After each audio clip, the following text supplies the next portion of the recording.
seule chose. Apporter la bonne nouvelle, c'est une seule chose parmi 613. Donc c'est pas du tout assez. Tu ne peux pas assurer euh, ton salut, par exemple. Tu ne peux pas te dire, je fais beaucoup de fruits parce que j'évangélise. Il y a beaucoup d'autres choses à faire à côté.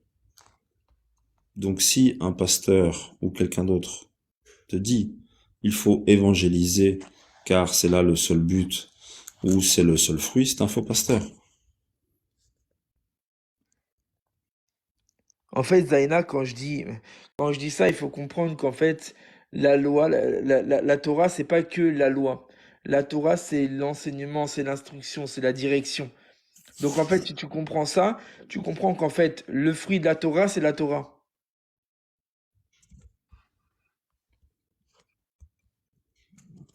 Shalom, Moshe. On parlait de Galate il y a 2 secondes. Ah, Franklin, c'est pas mon avis, c'est l'avis de la Torah. Donc produire du fruit, c'est pas que évangéliser. Si tu t'arrêtes à juste évangéliser, tu produis rien. Parce que tu évangélises quoi? Si tu évangélises sans la Torah, c'est contraire à la Torah. Shalom, Jad.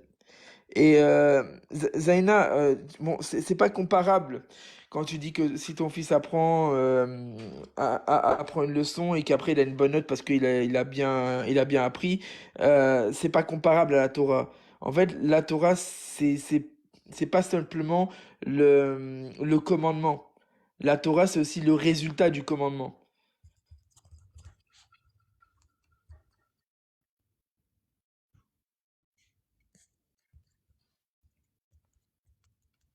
En fait, la Torah est un fruit pour elle-même. C'est-à-dire qu'en pratiquant la Torah, tu reçois plus de Torah. Vous entendrez beaucoup les rabbins dire ça d'ailleurs. En, en pratiquant la Torah, vous recevez de la Torah.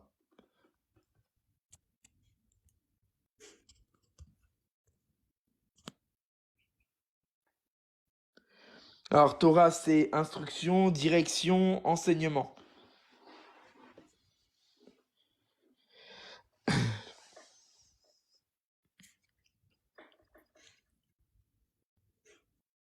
Le dernier prophète, c'est Jean-Baptiste.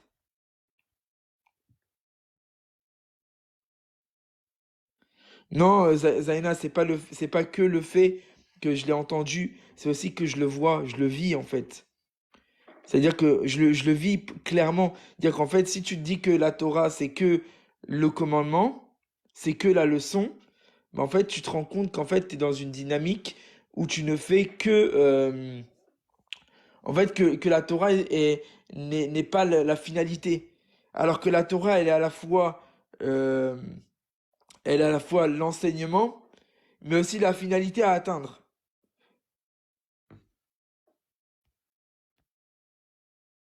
Et pour répondre euh, à l'objection on n'est pas juif, nous, la Torah elle est faite pour le monde. La Torah a permis à créer le monde. Donc la Torah, c'est pas que pour les juifs. Les juifs ont été choisis pour porter la Torah aux yeux du monde, pour la pratiquer, pour se l'approprier afin d'être une lumière pour les nations. C'est tout. Hmm. Et que la Torah est réservée aux juifs.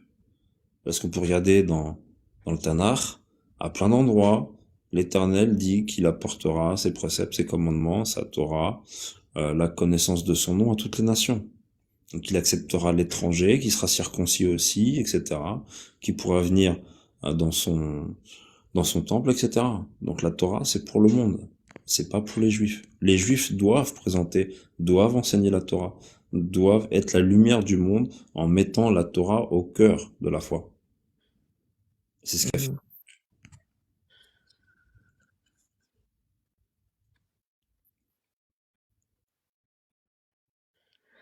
Alors, pour Zaina encore, l'exemple de l'arbre et du fruit est parfait et se situe dans la Bible. Oui, mais que ce soit l'arbre ou le fruit, c'est tous les deux la Torah. La Torah, c'est l'arbre et son fruit.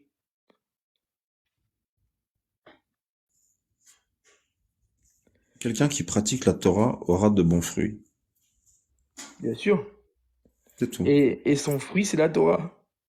C'est Car ça qu'il a dit. La Celui Torah qui... n'apporte que du bon. Que du bon. La Mais tu sais, Torah regarde, ne vous fait il y pas a un dévier. passage. il y a un passage qui dit que celui qui est juste continue à être juste et que celui qui est injuste continue à être injuste. Ou que celui qui est pur continue à se purifier et que celui qui est impur continue à se souiller. Et en fait, c'est ça, dire que le fruit de la sainteté, c'est la sainteté. Et le fruit de l'impureté, c'est l'impureté. Donc le fruit de la Torah, c'est la Torah. Comme le fruit de la désobéissance, bah, c'est la désobéissance. C'est-à-dire qu'en fait, on est entré dans une machine et le truc pour faire passer cette machine du bon côté, c'est de commencer à appliquer les mitzvot. Parce que dès lors que tu commences à appliquer les mitzvot, alors tu appelles d'autres mitzvot. Donc la Torah produit la Torah. Et la non-Torah produit la non-Torah. Je vise pas que les musulmans, je vise aussi les pasteurs, je vise aussi les prêtres catholiques, je vise tous ceux qui parlent de la part de Dieu, qui ont le culot de parler de la part de Dieu alors que Dieu ne leur a rien dit. Voilà qui je vise. La Torah ne sauve pas. Bah si, parce que Alors Yeshua est la Torah. je réponds à M qui dit Jésus est un prophète messianique. Non, c'est pas un prophète, c'est le Mashiach. Oui, mais alors, en fait, le truc, c'est que il y a un passage, effectivement, où on dit que Yeshua est le prophète comme Moïse. Ça, c'est dans Acte, je crois, Acte 3, que Yeshua est le prophète comme Moïse. Maintenant, le Mashiach est foncièrement un prophète, mais c'est pas le côté prophète, en fait, qu'on met en avant. Yeshua, c'est le prophète Mashiach. Donc, c'est comme si tu disais, moi, j'ai une licence, alors que tu as un master. Si tu as un master, tu dis que tu as un master. Quand, quand, dans, quand tu vas te présenter dans une entreprise, tu vas pas dire j'ai une licence alors que tu as un master. Si tu as un master, tu dis ton master, tu dis pas ta licence. Le gars va se douter quand même que tu as ta licence. Donc le Mashiach est foncièrement prophète, mais c'est pas son aspect prophétique qu'on met en avant, c'est surtout l'aspect Mashiach.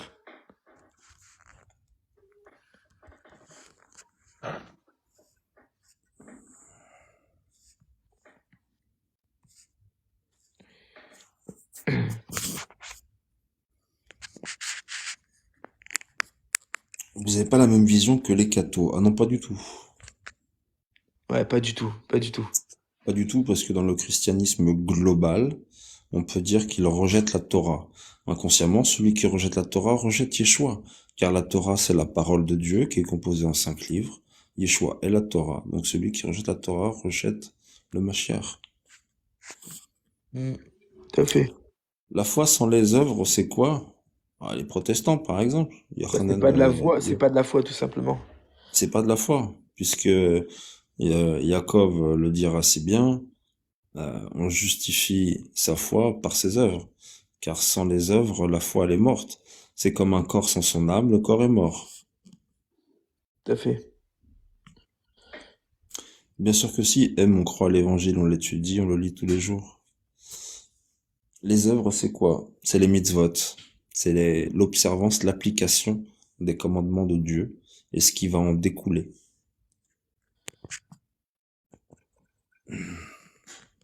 Un Moshe qui apporte une très belle pensée aussi. Les témoignages, c'est les mitzvot en fait. Quand on dit que quelqu'un a un bon témoignage, en réalité, c'est qu'il accomplit mitzvot.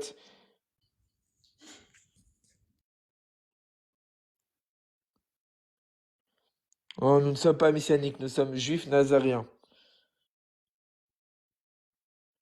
Vous tordez le sens des Écritures. Eh ben, prouve-le nous alors. Ellie, est-ce que par hasard tu suis les enseignements nazaréens? Juste par curiosité. Je suis nazaréen, donc effectivement, je suis les enseignements nazaréens. Maintenant, est-ce que tu me demandes si je suis le compte enseignement nazaréen sur TikTok? Non, je ne le suis pas.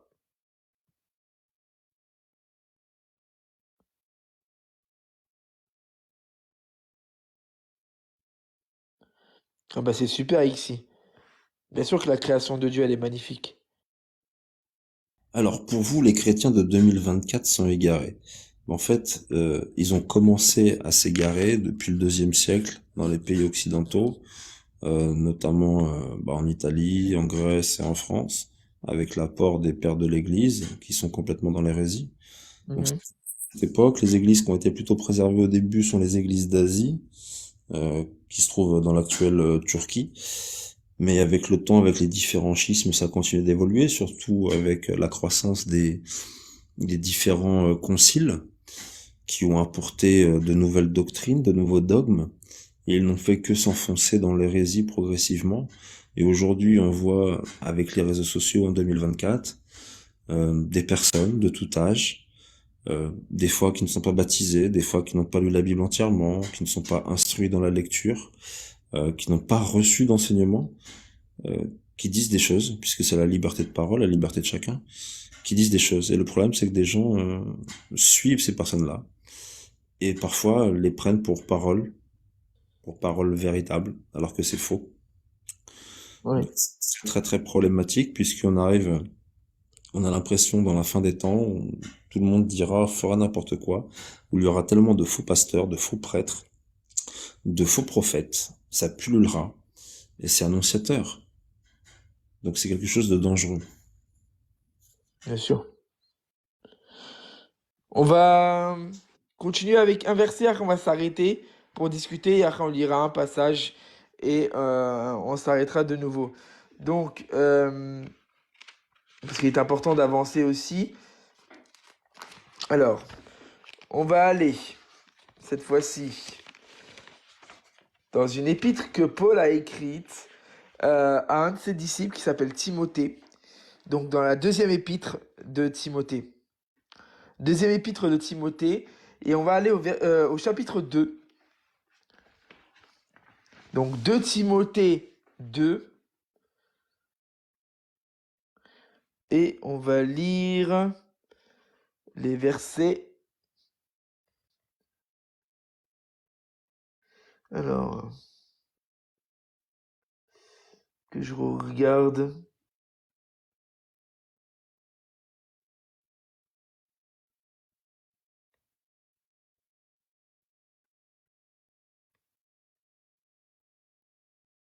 Alors, j'ai du mal à noter les versets. Alors, attendez, hein.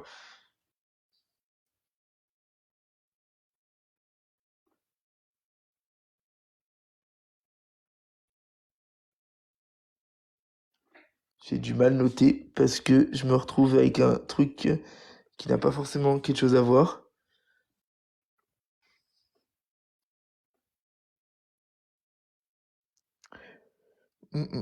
Bon, bah écoutez, j'ai mal noté mon verset, donc du coup, j'ai pas le verset exact.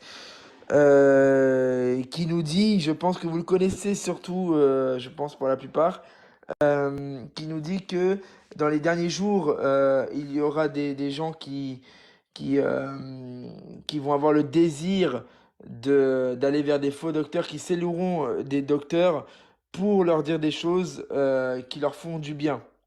Alors, je sais pas si quelqu'un a peut-être le verset pour pouvoir le lire, mais j'ai mal noté moi le verset.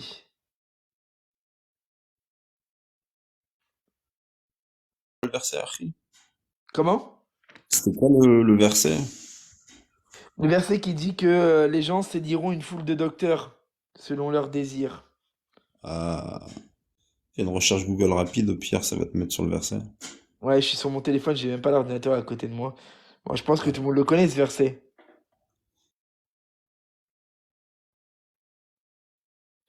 Attends, je crois que je l'ai.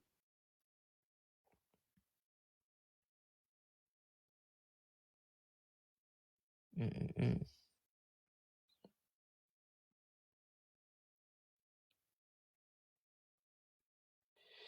Euh, hum.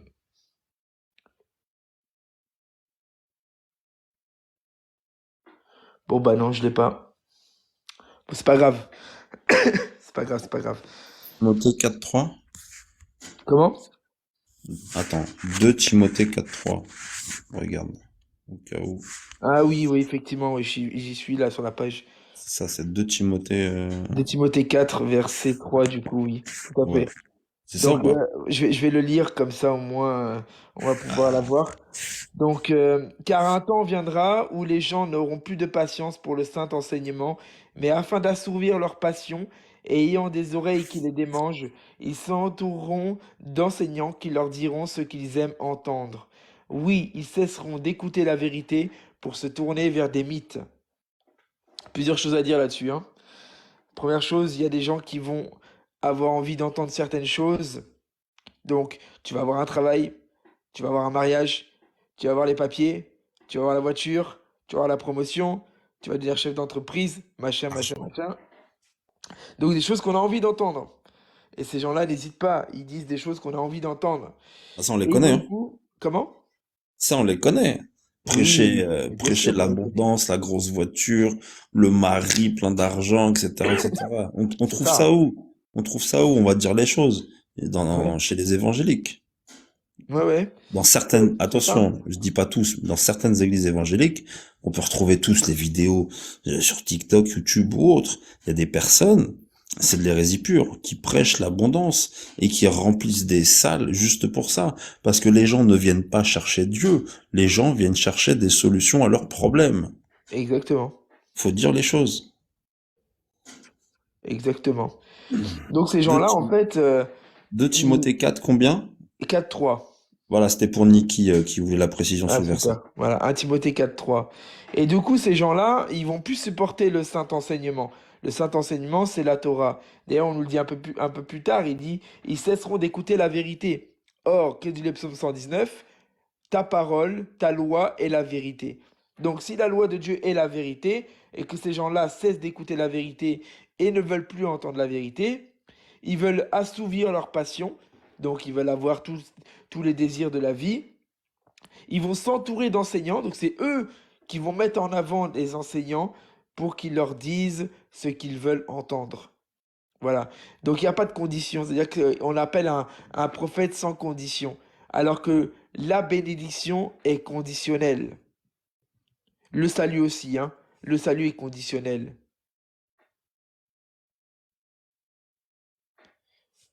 Donc là, il y a pas grand-chose à dire sur ce texte.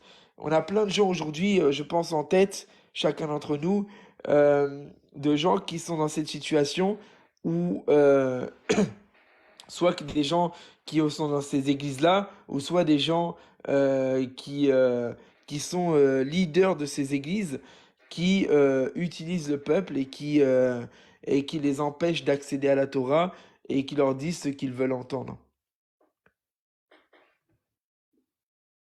Donc là, je pense qu'on est au clair sur ça, hein. Et dans ce cas-là, pourquoi ils vont pas avoir des marabouts? C'est plus simple, c'est plus rapide. Ah bah bien sûr que c'est plus rapide, oui. Voilà. C'est plus rapide. Voilà. T'as envie d'avoir plus d'argent, va voir un marabout. Il va faire une prière contre un chèque, contre une carte bleue de 50 euros, puis voilà. Il va Bah, te réparer à distance. tu sais, ils veulent juste qu'on leur parle de ça en disant au nom de Jésus. Voilà ce qu'ils veulent. Ouais, mais c'est pas parce que tu dis au nom de Jésus, parce que déjà, son nom, si tu croises Yeshua, et que tu lui dis, hé, Jésus, il connaît pas, il se retourne pas. Donc déjà, il connaît pas ce nom-là, parce que Jésus, ça veut rien dire. Ouais. Donc, c'est Yehoshua, Et c'est Dieu pour leur sauve, conscience, hein. C'est pour c'est leur important. conscience. Et je fais une toute petite aparté pour Nikki, qui aimerait avoir la même version de la Bible que qu'on a. Est-ce qu'on trouve facilement? Oui, tu peux trouver facilement sur Internet. Tu as deux versions. Tu as une version bleue avec des petites décorations qui coûte 50 euros et une version deluxe avec une couverture en simili-cuir avec sur la tranche, je crois, une couleur argent ou doré avec les annotations de chapitres pour retrouver facilement, mais qui est plus cher. Mais tu la trouves assez facilement sur Internet. Ça coûte environ en moyenne 50 euros. La Bible juive complète de David Stern.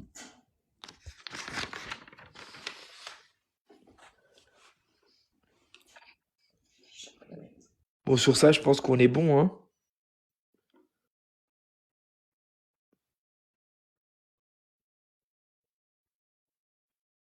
Est-ce que ça va pour tout le monde? Avant qu'on lise notre dernier verset et qu'on conclue sur sur notre passage de ce soir et qu'on aborde peut-être d'autres thèmes. On avait prévu peut-être un autre truc avec le royaume aussi. Non, ça va pas pour moi. Vas-y, allez. J'en ai marre de voir des faux prophètes, des faux pasteurs, des faux enseignants qui sortent des hérésies et qui profitent du malheur des gens, qui profitent de leur faiblesse pour leur soutirer de l'argent, pour leur soutirer leur espoir, parce qu'ils se nourrissent de l'espoir des gens qui sont pauvres, qui sont malades, qui sont dans la dépression, qui sont dans l'espérance, et leur soutir le peu d'espoir qu'il leur reste afin de s'en nourrir. Ça, ces gens-là, mais quand ils vont être jugés, mais ça va être le Gehinnom direct. Ça va être le lac de feu. Ce sera rien d'autre. C'est C'est ça. ça. Mm. Faut pas se voiler la face. Ces gens-là, ils vont être jugés, mais tellement sévèrement pour avoir abusé de personnes faibles, entre guillemets, dans une faiblesse quelconque, puisqu'on peut voir des cas différents partout. C'est clair. Et moi, ça me fait mal pour ces personnes-là, qui sont dans l'espérance d'une vie meilleure parce que ils ont tel ou tel problème. Mhm. Et c'est horrible. Et quand on a affaire à des faux patients, des trucs comme ça, si je me retenais pas, ce serait des coups de patate dans le nez, tu vois, mais bon, c'est pas ça qui va ranger les choses. Le mieux, ce serait de les foutre à poil, entre guillemets, clairement, à la vue de tous, organiser des débats, leur montrer que ce qu'ils disent est un faux évangile. Parce que ce qu'ils disent, c'est un faux enseignement. Que ce qu'ils disent, c'est amener les gens à la perdition. Mhm. Tout à fait. Et il y a qu'en faisant des débats, qu'en organisant des discussions, qu'on peut montrer, démontrer et affirmer et confirmer que ces gens-là sont des faux docteurs, des faux Mhm. prophètes, des faux pasteurs. Je suis entièrement d'accord. Donc s'il faut partir à la chasse, on va prendre l'arc et puis voilà, on va chasser les gibiers, Harry. Enfin, je vous explique la motivation un petit peu de ce live rapidement parce que c'est important aussi. C'est parce que depuis que je suis revenu sur TikTok, j'arrête pas de voir des gens parler et des gens dire des énormités, des bêtises comme pas possible. Alors je dis pas avant c'était là, mais je vous avoue, je voyais pas ça. En tout cas, mon fil d'actualité n'était pas rempli de ces gens-là. Et là, j'ai l'impression qu'ils se sont démultipliés, qu'il y a des faux pasteurs qui sont arrivés, des faux pasteuresses hein, qui sont arrivés aussi, des faux prophètes ou faux prophétesses qui sont arrivés aussi, qui disent des bêtises aux gens. Les gens disent Amen, sans savoir même ce que ça veut dire Amen déjà. Les gens, ils comprennent même pas que Amen, c'est un mot de sainteté, de kadosh, hein, c'est pas n'importe quel mot. Et donc, du coup, c'est important pour moi de faire ce live pour prévenir en tout cas ceux qui sont autour de moi et la plateforme TikTok, mais aussi la plateforme YouTube par la suite, de prévenir que voilà, il y a des gens dangereux et c'est pas parce que ils disent au nom de Jésus que forcément ce qu'ils disent, c'est Dieu qui leur a demandé de le dire. Voilà.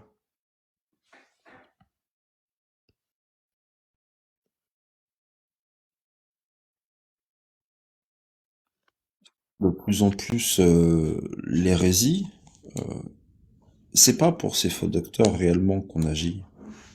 Parce Mhm. que s'ils veulent se perdre dans leur perdition, c'est leur problème. C'est Ils ça. l'ont créé. Ce qui est mauvais, dangereux, c'est qu'ils entraînent avec eux des personnes, beaucoup de gens. Et malheureusement, ces gens, parfois ce sont de petites gens, comme j'ai dit tout à l'heure, qui ont besoin de réconfort, qui ont besoin d'assistance, qui ont besoin d'aide, et qui peuvent retrouver cette aide en Yeshua, en l'Éternel, Mhm. en le bon évangile, en pratiquant la Torah qui est source de bénédiction. Moi, je vous parle à vous, entre frères, Moshe et Issei. J'ai demandé beaucoup de choses. Exemple, avant, je travaillais les samedis. Mois de septembre l'année dernière, j'ai prié plein de fois que l'Éternel m'accorde de ne plus travailler le samedi afin que je respecte mon Shabbat correctement, que je ne transgresse plus, etc., etc. Et bah depuis fin septembre l'année dernière, je n'ai plus travaillé un samedi. On ne m'a plus demandé une seule fois de venir travailler un samedi, et je peux honorer mes Shabbats chaque semaine. Baruch Amen. Shem. Mais voilà, je pratique du mieux que je peux la Torah. Je prie, je demande à Dieu de m'aider aussi pour pouvoir continuer à observer sa Torah, à me sanctifier, et j'ai des bénédictions. J'en ai eu d'autres sur pas mal de choses. Il y a récemment sur un truc sur ma santé, etc. Ma femme a pu voir ça en même temps que moi, c'était incroyable. C'était pas grand chose, mais à mes yeux c'était incroyable parce que Mhm. plus tu pratiques la Torah, plus tu respectes Dieu, plus tu suis l'enseignement de Yeshua, eh bien tu vois. les sources de bénédiction tomber. Malheureusement, quand tu vois les, les personnes que j'ai mentionnées tout à l'heure dans ces fausses églises avec ces faux pasteurs, qui sont un petit peu dans la perdition, comme elles sont menées vers l'erreur, bah, elles prient avec cœur, elles prient avec sincérité. Mais ça n'arrive pas dans les oreilles, tu comprends? Ouais. Donc elles ne reçoivent pas en retour, ces personnes-là. Elles ne reçoivent pas parce que Dieu ne les entend pas. Parce qu'elles ne font pas malheureusement les bonnes choses, parce qu'elles n'ont pas été enseignées pour faire les bonnes choses. Alors que parfois le cœur est sincère. Le cœur veut se rapprocher de Dieu et souhaite des bonnes choses. Mais comme derrière l'enseignement est faux, elles ne peuvent pas pratiquer correctement. Mhm. Et important, moi j'ai vu, alors il y a un truc, c'est vrai, qui dit il faut qu'il y ait des scandales, mais malheur à celui par lequel le scandale arrive.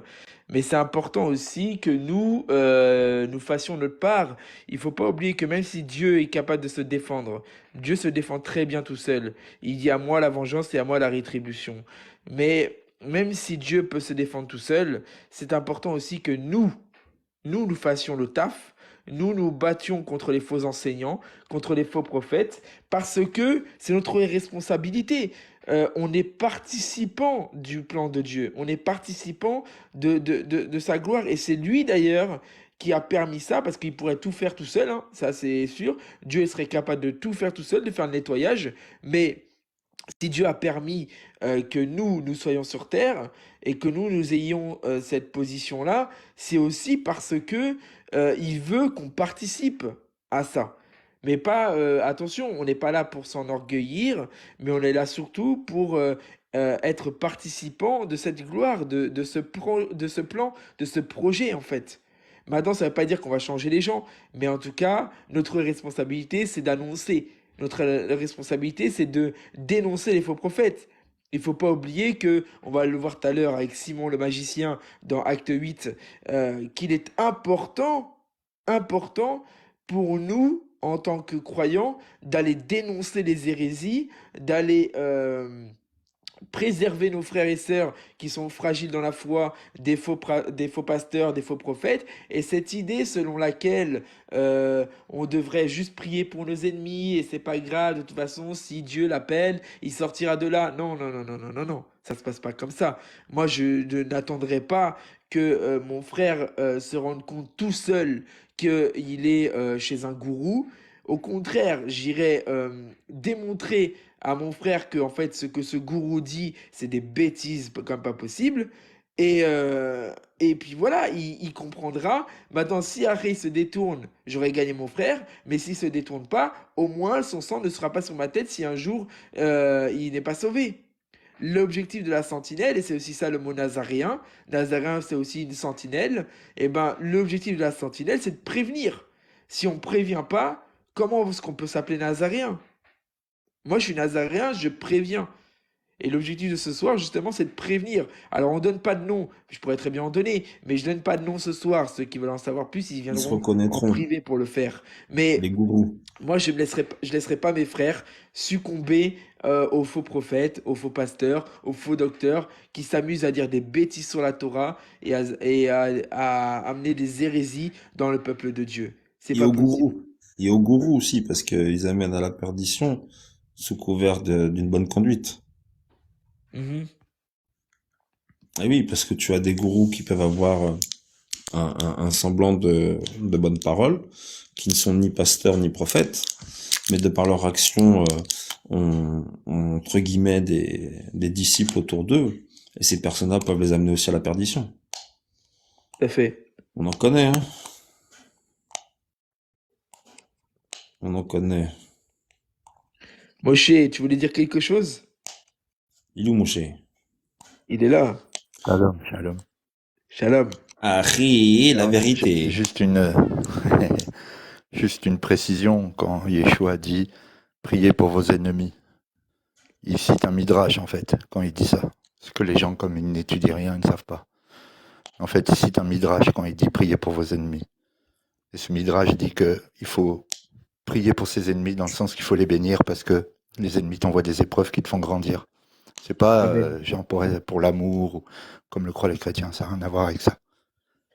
Je voulais juste préciser. Merci, Ouais, Moshe. Amen, c'est vrai. Ah, c'est totalement vrai. et Yeshua va enseigner d'ailleurs, si vous priez pour vos amis, mais en gros, quel honneur vous avez. C'est facile de prier pour les gens qu'on aime, mais il est bien plus difficile de prier pour ses ennemis. Et à ce moment-là, il dit, soyez saints comme mon Père. Mhm.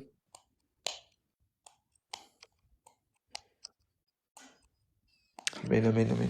Super. Là, Moshe, il a lancé une bombe, là, je suis en train de réfléchir, là. Bon, Moshe, il connaît des faux gourous aussi, enfin des gourous tout court, des faux pasteurs. Tout à l'heure, il a parlé de EM7TV, je crois que c'est ça. Euh, comment il s'appelle leur pasteur étoilé là-bas, là? Il y en a plein. Il y en a Tu peux plein là-bas. citer Là. quelques Guillaume grands noms? Sourdril, Yanis Gauthier, tout ça. Là. C'est des gens qui t'entraînent directement là où il faut pas. Dans la case Gainum, quoi. En première classe. En première classe, direction barbecue brochette.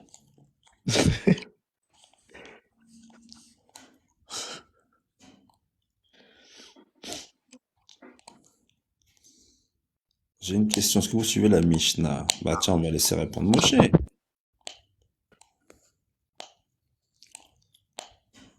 Si tu veux, Vas-y, t'as Moshe. des exemples, Moshe, quand Paul il cite la Mishnah? Oh non, j'ai pas d'exemple en tête, puisque entre les Marloquettes, les Midrash, les Mishnayot, en fait, Paul n'a aucune révélation. Hein. Il ne fait que, comme il connaît très bien tout ça, il ne fait que de citer. Mais là, en détail, je pourrais pas te donner. Alors, moi je pense, Gina, sincèrement, qu'une fois qu'on a à peu près acquis une certaine lecture, qu'on a compris le sens général de la Torah, mais encore ça prend tellement d'années, et qu'on a compris à peu près les évangiles, qu'on a une base solide dans l'étude. Quand je dis solide, c'est à tout petit niveau, hein, on est des graines de moutarde, hein. Mais quand on a acquis cette base, ensuite on peut aller commencer à étudier ces livres-là. Mhm. Tant qu'on n'a pas une base qui tient quand même sur du béton, mieux vaut pas étudier. Non, Faut mais quand même déjà, avoir la compréhension globale de ce que dit Yeshua, de ce que dit Paul, et pas se lancer dans des aventures pareilles. Moshe au Sinaï, il a reçu les Torotes. Mhm. Donc, il a reçu la Torah écrite et la Torah orale. Il a été enseigné, en hébreu, c'est marqué bouche à bouche. Il a été enseigné bouche à bouche pendant 40 jours et 40 nuits. C'est la Torah orale qui lui a été enseignée directement. Mhm. Et la Mishnah, c'est la mise à l'écrit de la Torah orale. Mishnah, ça veut dire enseignement minutieux. C'est la haie qui est autour de la Torah écrite pour lui donner un cadre. Alors JP 777, tu cites l'apôtre Paul et aussi un faux apôtre, vous exagérez. On n'a jamais dit que c'était un faux apôtre.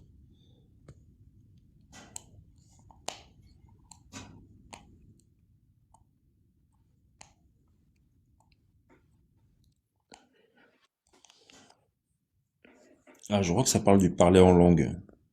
Mais c'est On pas- a, on a des Bah, pros là ici. Sinaï, justement, parle de chemin d'un témoignage qui dit, les faux pasteurs prêchent que si on ne parle pas en langue, le charabia, on n'a pas l'Esprit Saint. Mhm. Effectivement, les faux pasteurs prêchent ce genre d'idée, que si tu ne fais pas du shabalabalaboloko, tu n'as pas l'Esprit Saint. Mais l'Esprit Saint, c'est pas ça. C'est ce que je viens de réaliser, ça s'appelle la glossolalie, c'est-à-dire un ensemble de voyelles et consonnes qui ne veulent strictement rien dire. Or, ce qu'ont eu les apôtres, le véritable parler en langue, c'est une langue intelligible qui existe, qui se comprend, qui se parle, ça s'appelle la xénoglossie. Et ce n'est pas contrôlable. Ce n'est pas quelque chose qu'on peut lancer spontanément. Ça a été donné pour les apôtres pour qu'ils aillent prêcher parmi les nations. Voilà. Donc c'est du jour au lendemain, vous parlez espagnol pour pouvoir aller prophétiser et apporter la bonne nouvelle en Espagne. C'est pas pour faire du shabalabouloukou sur les réseaux sociaux. Mhm. Voilà. Ça c'est du vent. Ça c'est bidon. Ça faut arrêter. Ça c'est l'orgueil, c'est le Satan. Ça c'est quelque chose de mauvais. C'est l'homme qui cherche à se glorifier. Surtout que Paul La langue stipule bien. céleste, Comment? celle qui dit que tu comprends pas ce que tu dis, c'est en esprit que tu dis des mystères et qu'il y a qu'Hachem qui comprend. Ça, c'est quand tu, tu viens des gentils et qu'on te dit que il faut prier en hébreu. Donc tu vas prier en hébreu, mais tu comprends rien à ce que tu dis. C'est ça le Oui. parler en langue des anges ou des, comme vous dites là. C'est Et juste Gina, prier en hébreu, sans le comprendre, sans le parler. et Gina qui témoigne, en plus, j'ai beau étudier le parler en langue, je ne vois que la xénoglossie dans les Écritures. Exactement, c'est que de la xénoglossie dans les Écritures. C'est ce dont ont bénéficié les apôtres et certains disciples. Or, dans les églises actuelles depuis un certain temps, c'est la glossolalie. Voilà. Et Paul va bien dire qu'il va y en avoir un ou deux qui vont échanger en parler en langue, que le reste dans l'église, entre guillemets, va se taire et il y aura un traducteur. Or, quand il y a un phénomène de groupe, vous avez 30 personnes et le pasteur passe entre chacun, allez, vas-y, allez, lance-toi, allez, vas-y, c'est parti, à ton tour. Bah, bah, bah, bah, bah, bah, bah, bah, bah, bah, bah. C'est quoi ça? On dirait un bébé? C'est n'importe quoi. C'est pas biblique. Mais Zena Hachem, la création, c'est faite avec l'alphabet hébraïque.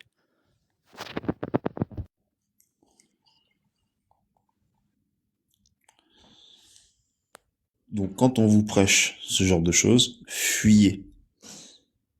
Fuyez au loin.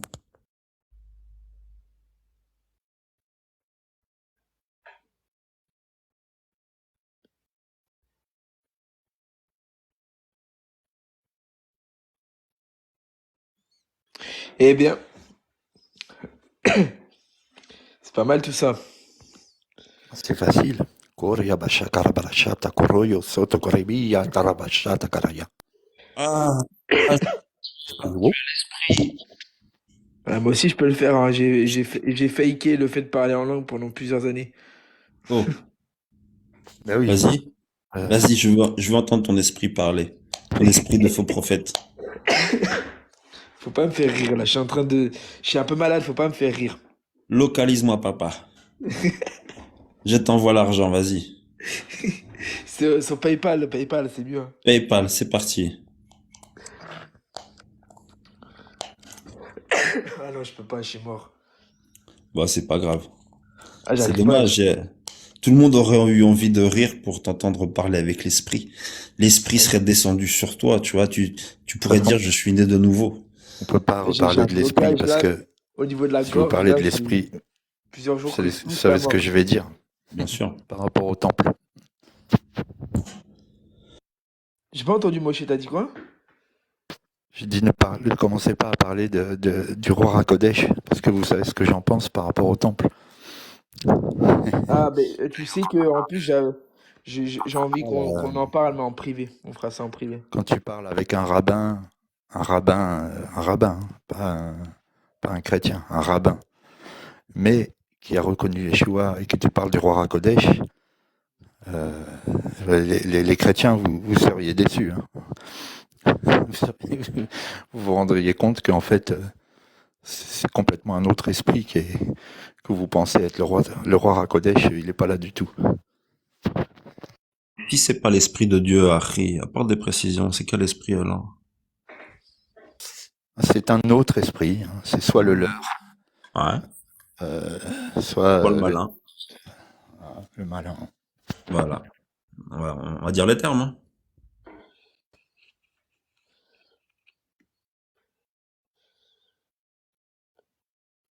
On va pas revenir dans ce truc-là, celui qui guide, celui qui est en toi, tout ça. Ouais. Pardon, excusez-moi, je dévie du sujet.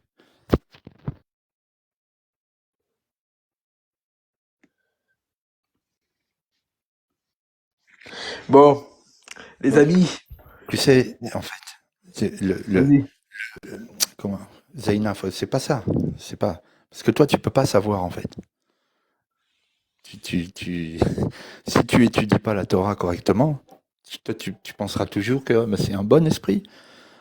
Il y en a plein, ils font des miracles, des guérisons. Tu vois, c'est d'ailleurs ce que dit Yeshua. Mais ils n'ont pas le roi. C'est par un autre esprit qu'ils font ça. Pour les maintenir, justement, dans le truc. Si nous le savons, c'est justement parce qu'on a dû étudier pour le savoir, pour avoir la chorma, le discernement, pour comprendre où est la vérité. Et quand on veut connaître la vérité est inscrite dans la Torah.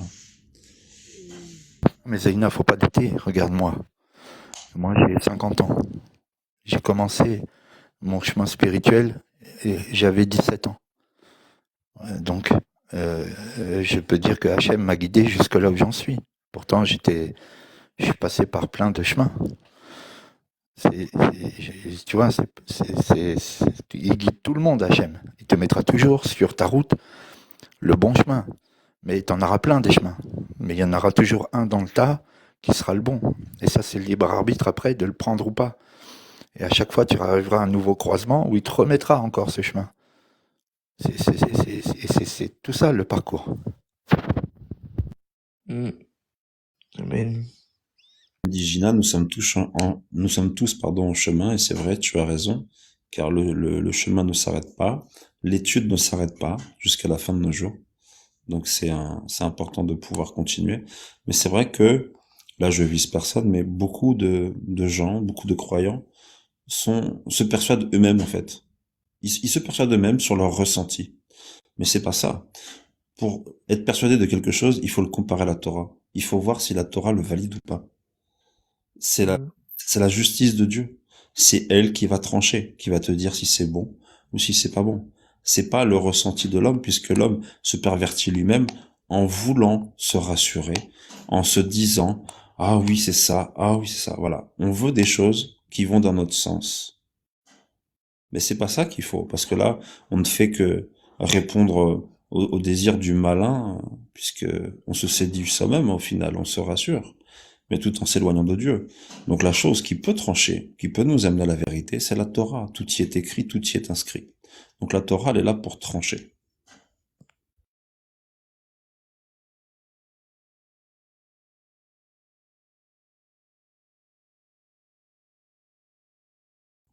Alors comme a dit Yeshua concernant les pharisiens, à propos d'eux, il a dit plutôt, écoutez et observez tout ce qu'ils vous disent, puisque dans la synagogue, ils enseignaient la Torah. Mais ne faites pas comme eux, car ils disent et ne font pas. Puisque en dehors de la synagogue, ils avaient d'autres pratiques qui n'étaient pas en raccord avec la Torah. Donc des personnes qui enseignent la Torah et qui pratiquent la Torah, c'est bon. Des gens qui parlent de Torah mais qui font tout l'inverse à l'extérieur, comme certaines parties des pharisiens de l'époque, ce n'est pas bon. Ils sont pas à prendre en compte. Mais pour tout ce qui est enseignement torahique, pour celui qui étudie la Torah, avec des personnes qui enseignent la Torah, là c'est bon.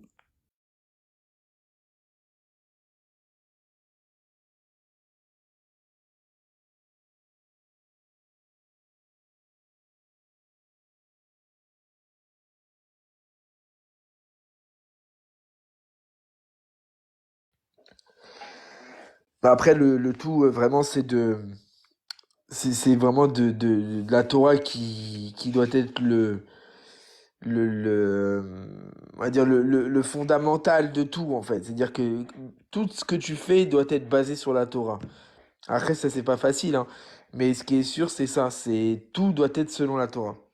Après, voilà. On a tous des parcours différents, des choses sur lesquelles on y arrive, d'autres qu'on n'y arrive pas. On a tous des choses sur lesquelles on lutte. Ça, c'est tout le monde, ça. Mais on est surtout, en tout cas nous, Nazaréens, on est sûr d'une chose, c'est que même au travers de nos fautes, la vraie vérité, c'est la Torah. Dire qu'on sera toujours jugé selon la Torah. On se juge nous-mêmes selon la Torah. Paul dira, examinez-vous vous-même. Mais comment on fait pour s'examiner soi-même? Eh bien, en fait, on prend un deuxième sujet qui est la Torah. C'est-à-dire qu'on prend la Torah, on se regarde nous-mêmes et on dit qu'est-ce qui en moi ne reflète pas la Torah? Et ben en fait, on va voir tout ce qui ne reflète pas la Torah et on va se mettre à travailler sur nous-mêmes. C'est ça, c'est examiner. C'est-à-dire que tu dois te regarder au regard de la Torah. Tu te regardes pas au regard de ce que tu penses être bon ou mauvais. Sinon, dans ce cas-là, tu changes jamais. Et tu deviens comme ceux qui disent, bah en fait, moi je vois pas le mal, je changerai pas, je suis toujours comme ça, je suis né comme ça, c'est mon caractère, etc., etc. Mais dès lors que tu te dis, bah non, en fait, faut pas que je me juge par rapport à moi-même ou par rapport aux autres, parce qu'il y en a beaucoup qui vont dire, oui, mais un tel il fait ci. Oui, moi je suis comme ça, mais un tel il est comme ça. Oui, moi je fais ça, mais lui il fait pire. Non, on doit se juger selon un truc qui est neutre et qui est bon. Or, la seule chose qui est neutre et bonne, c'est la Torah. Et la Torah, elle va te dire ce qui est bon et ce qui est mauvais, et elle va t'apporter des précisions sur comment tu dois réaliser ces choses. Voilà. Donc, comment tu t'examines? Tu t'examines en regardant la Torah, en regardant ce que la Torah a dit, et tu essayes de t'appliquer à l'observer. Parce que l'être humain n'a pas de morale en lui-même. La morale qu'il a, c'est au travers de la parole de l'Éternel. Donc du coup, on se juge par rapport à la Torah, et ensuite après, celui qui se juge selon la Torah, il va mettre des choses en pratique pour y obéir, tout simplement. Pour répondre à quelqu'un, nous on connaît pas Allah. Donc là, on n'a pas parlé des faux dieux, mais il y a aussi des fausses idoles, des fausses divinités, c'en est une. Donc on ne sera pas jugé par Allah car il n'existe pas, c'est une fausse divinité. Donc on n'a pas à craindre de lui. Le seul qu'on craint, c'est le Dieu d'Israël, le Dieu d'Abraham, Isaac et Jacob. C'est tout.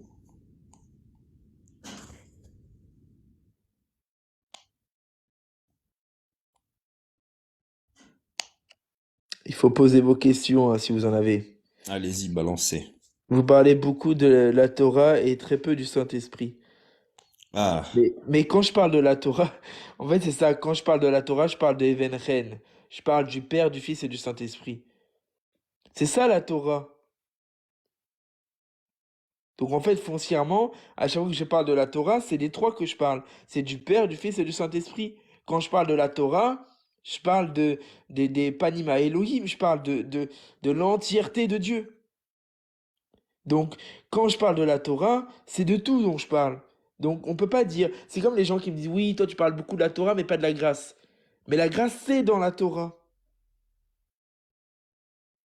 La grâce fait partie de la Torah. La grâce est intégrée à la Torah. Donc quand je parle de la Torah, nécessairement, j'invoque la grâce aussi. pour Il n'y a, répondre, y a pas trois dieux, non, il n'y a pas trois dieux. pour répondre à Willy, les peines de mort dans la Torah sont-ils toujours d'actualité aujourd'hui? Aujourd'hui, non, puisque Yeshua a cloué à la croix la condamnation de la loi. Mais on sera toujours jugé là-haut. Et Nat, je valide ce que tu dis, la grâce est là depuis le début, depuis la création.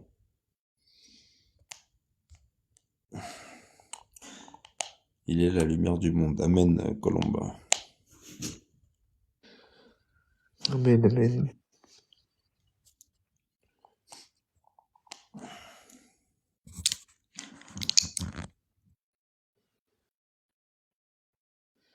Pas de souci, Zaina, pas de souci.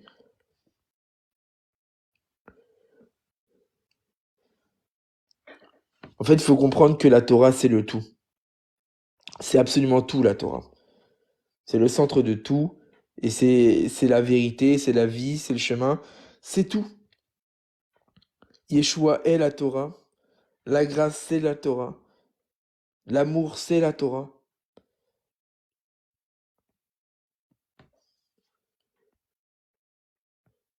Quel âge a la Torah? Bah, la Torah, elle est éternelle, donc elle n'a pas d'âge.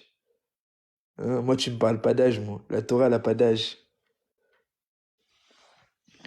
La Torah, Dieu a créé le monde avec la Torah. Donc comment tu veux qu'elle ait un âge? Je débattais avec un musulman qui me disait que la polygamie était autorisée dans le Coran. Il a regardé sa Torah et il a créé le monde avec, c'est ça. Oui, c'est ça, oui, exactement, oui.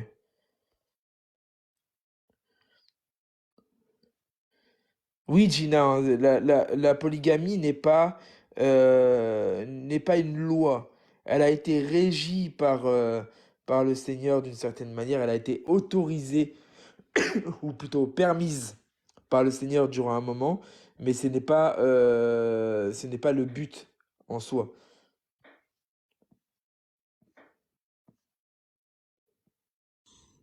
Pour Adam, il a créé Chava, il n'en a pas créé 5.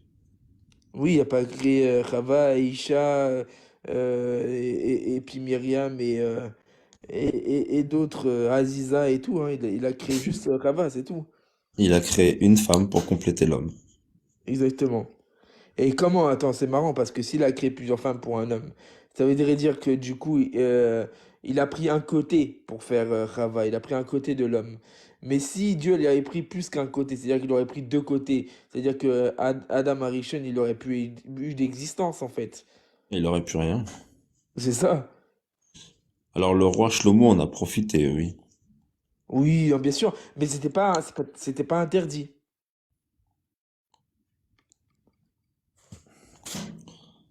Ouais, même le David Ameller, hein, le roi David, il Bien était sûr. un peu taquin à ce niveau-là. D'ailleurs, il a commis une très très grande faute de prendre la femme d'un autre. Ouais. Bah, en fait, il faut comprendre une chose, c'est que Dieu a permis parfois des choses hein, qu'il a ensuite interdites définitivement. Mais il a permis des choses parfois parce que le cœur de l'homme n'était pas encore prêt. Par exemple, le divorce.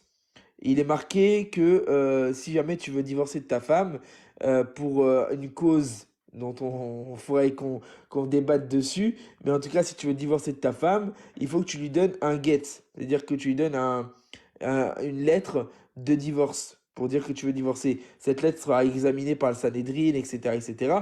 Bon, je vous passe les détails, mais cette autorisation, elle n'était que dans l'objectif déjà de réduire les divorces, en tout cas de réduire les cas de je me sépare de ma femme. Parce que Dieu a mis un cadre à ce divorce. Et ensuite, après avoir mis un cadre à ce divorce, bah, il l'a fait totalement disparaître en disant que c'est quand Yeshua est venu. Il a dit Moïse vous a permis de divorcer de votre femme, et moi je vous dis que. Enfin voilà, il a parlé du fait qu'un homme a une femme, et que si jamais il divorce d'elle, bah, il la rend possible à l'adultère.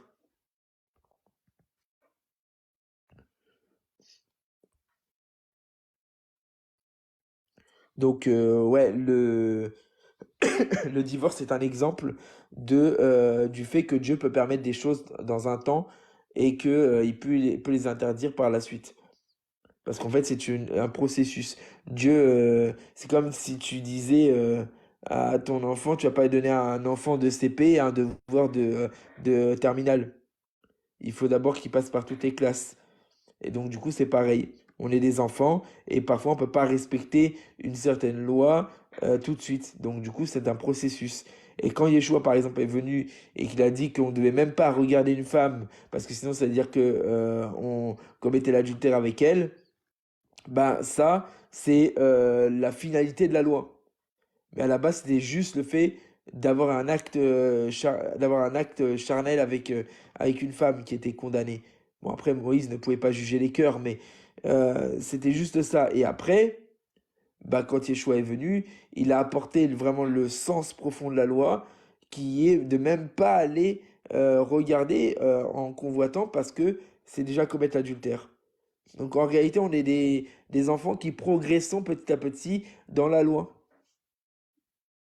Ignatios Antiocheias, Shalom Uvracha, Shavuatov, Achi. J'espère que tu vas bien. Besrat Adan, je vais te faire changer ton nom bientôt quand je sortirai ma vidéo sur Ignace. Shalom, shalom, Ignatius.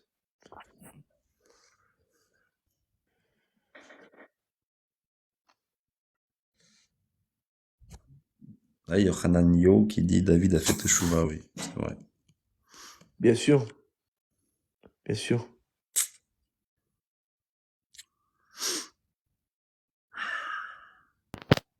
On termine juste sur les faux prophètes. Vas-y. Allez, on termine par une dernière lecture dans les Actes des Apôtres, au chapitre 8. Et on va lire à partir du verset 9 jusqu'à la fin du chapitre. Donc jusqu'à la fin du chapitre. Non, pas jusqu'à la fin du chapitre, excusez-moi. Jusqu'au Je, verset 24. Donc 9 à 24. ferai, Oui, je vous dirai après un petit quelque chose sur le mot Torah. ok, pas de souci. Pas de souci, Harry. Alors, acte 8, verset 9 à 24. Or, il y avait dans cette ville un homme appelé Shméon, donc Simon, qui depuis quelque temps pratiquait la magie et provoquait l'étonnement de la nation de Shomron, se faisant passer pour un personnage important. Les gens du plus petit au plus grand lui accordaient beaucoup d'attention, disant, cet homme est la puissance de Dieu, celle qu'on appelle la grande puissance. Ils le suivaient parce que depuis longtemps, il les émerveillait par sa magie. Mais quand ils crurent Philippe qui annonçait la bonne nouvelle concernant le royaume de Dieu et le nom de Yeshua le Messie, ils furent tous immergés, hommes et femmes. Chiméon lui-même crut, et après avoir été immergé, il s'attacha fortement à Philippe. Il était dans l'émerveillement quand il voyait les signes miraculeux et les œuvres de grande puissance qui s'accomplissaient. Quand les émissaires qui étaient à Jérusalem apprirent que Shomron avait reçu la parole de Dieu, ils leur envoyèrent Képha et Yohanan. Ils descendirent les rejoindre et prièrent pour eux afin qu'ils puissent recevoir le roi Kodesh, car il n'était descendu sur aucun d'entre eux. Ils avaient seulement été immergés dans le nom du Seigneur Yeshua. Alors, Képha et Yohanan leur imposèrent les mains et ils reçurent le roi Kodesh. Chiméon vit que l'esprit était donné par l'imposition des mains des émissaires. Alors il leur offrit de l'argent. Donnez-moi aussi cette puissance, dit-il, afin que tous ceux à qui j'imposerai les mains reçoivent le roi Kodesh. Mais Képha lui dit, que ton argent soit détruit et toi avec lui, puisque tu as cru que le don de Dieu pouvait être acheté avec de l'argent. Tu n'as aucune part en cette affaire, car ton cœur est malhonnête. Repens-toi de ta méchanceté et prie le Seigneur. Tu seras peut-être pardonné d'avoir eu une telle pensée dans ton cœur. Car je vois que tu es rempli d'amertume et assurément sous le contrôle du péché. Chiméon répondit, priez le Seigneur pour moi, afin qu'aucune des choses dont vous m'avez parlé n'arrive. Donc là, ici, on voit qu'il y a un homme, Chiméon, le magicien, qui aussi considéré du coup comme un faux prophète d'une certaine manière, puisque après il va demander aussi à recevoir en donnant de l'argent en échange, de recevoir le don de Dieu. Il faut comprendre que ce Chiméon pratiquait la magie et on disait que il pratiquait il avait la puissance de Dieu, la grande puissance de Dieu. Donc c'est-à-dire qu'en fait il y a des hommes dans le monde qui sont capables de faire des miracles énormes, qui sont capables de faire des choses, des prodiges comme vous n'en aurez vu. Mais ces gens-là, si on regarde bien au plus profond, leur cœur est rempli d'amertume et ce sont des hommes mauvais foncièrement qui ne pratiquent pas la Torah et qui n'ont aucun désir d'avancer spirituellement dans la sainteté. C'est des gens qui recherchent juste à être vus des gens et à faire des bonnes choses. C'est pour ça qu'ils vont dire aux gens, comme on l'a vu tout à l'heure, ils vont dire aux gens ce qu'ils désirent entendre et pas des choses qu'ils ont peur, enfin, ils auraient peur en fait que les gens se détournent d'eux. Donc ils vont toujours dire des choses qui vont vous faire plaisir et pas des choses qui vont vous remettre en place et vous dire, écoute là mon coco, tu es en train de pécher, t'es en train de te détourner de la loi, enfin te détourner de ce que tu es en train de faire, parce que sinon, tu vas être condamné. Et ça, c'est très important. Parce que le prophète, c'est comme ça qu'il agit. Le prophète, il va te dire, détourne-toi de tes voies mauvaises, afin de prier, te repentir et te rapprocher de Dieu, pour qu'ensuite, après, tu échappes à la sanction qui t'avait été destinée si jamais tu continuais à aller dans les voies mauvaises. Donc, il faut comprendre ça parce que c'est des choses que vous allez entendre beaucoup. Si vous allez, alors ça va être surtout dans les églises évangéliques, il y a beaucoup de faux prophètes qui vont faire des miracles, ils vont peut-être guérir des gens, mais en réalité, ce sont des gens qui vous détournent de Dieu. Et ces gens-là vont vous dire des choses qui vont vous faire plaisir. Mais en règle générale, ils vont jamais donner des conditions à la bénédiction et vous allez vous perdre. Donc voilà, moi c'était juste sur ça que je voulais terminer, sur l'histoire de Simon. Il y en a une autre aussi,